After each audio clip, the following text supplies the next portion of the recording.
Espagne, dans la région de Murcie, Bougari fait partie des quelques 600 réfugiés d'une vingtaine de nationalités présents sur place. Comme tous ceux qui sont en âge de travailler, le jeune Malien, entré dans le pays via les Canaries, s'est vu proposer de suivre un programme européen qui permet une insertion socio-professionnelle plus rapide. Et ce grâce à une meilleure coordination des acteurs et à la mise en place d'un interlocuteur unique pour les bénéficiaires.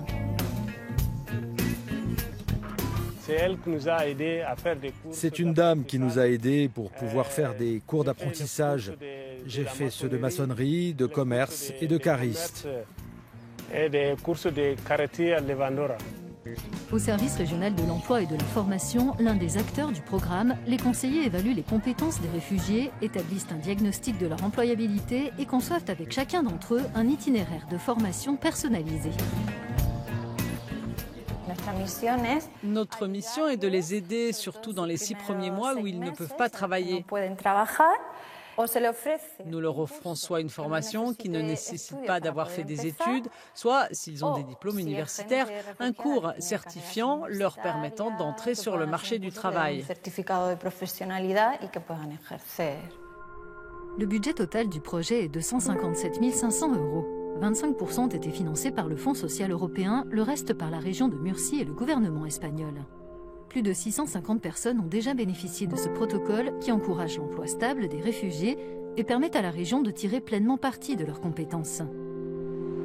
Les employeurs sont conseillés par le service de l'emploi et de la formation dans le cadre du programme. Un soutien bienvenu selon le patron de Bougari. Depuis qu'il est arrivé chez nous, le service de l'emploi et de la formation nous a appelés plusieurs fois. Au final, j'ai décidé de lui proposer un contrat à peine une semaine après l'avoir rencontré. Aujourd'hui, il est avec nous depuis 3 ou 4 mois et je l'ai embauché en CDI. 4 ONG, dont la Croix-Rouge, sont associées au protocole d'intégration des réfugiés. Elles les aident à obtenir une formation, mais aussi un logement et des papiers, une démarche qui dure 6 mois en moyenne. José Luis et sa famille font partie des bénéficiaires, ils ont fui la Colombie. On a quitté le pays parce qu'on était en danger de nombreuses manières. Est-ce qu'on a des espoirs, des aspirations? Beaucoup. Je veux étudier et je le fais déjà grâce au service de l'emploi. Ce qu'on veut le plus en tant que parents, c'est donner un avenir à nos enfants. Et ici, je sais qu'on pourra le faire.